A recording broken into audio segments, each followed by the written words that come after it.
Со изборната еуфорија и еден куп проблеми и неправилности утре истекува рокот за издавање на домашната платежна картичка. Според обработените податоци извисија нешто повеќе од 85.000 граѓани, а на 30.000 поднеле приговори. Инаку мерката беше дел од третиот пакет мерки на владата за поддршка на економијата.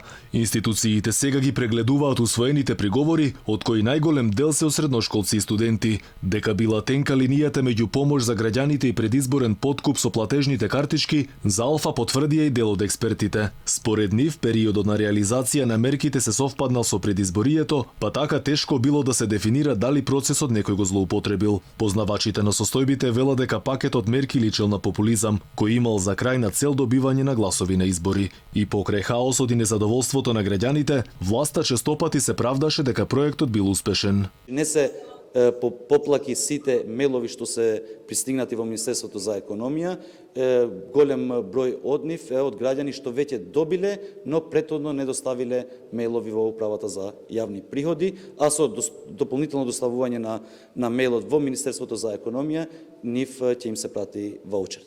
Инаку аналитичарите изминатиот период постојано предупредуваа дека делењето на картички и ваучери е предизборен подкуп за купување гласови. Антикорупцијската комисија веќе го испитува начинот на кој се поделија пари за исплата на плати, посебно за добростоечки фирми, како и компании што заслужиле помоша биле одбиени.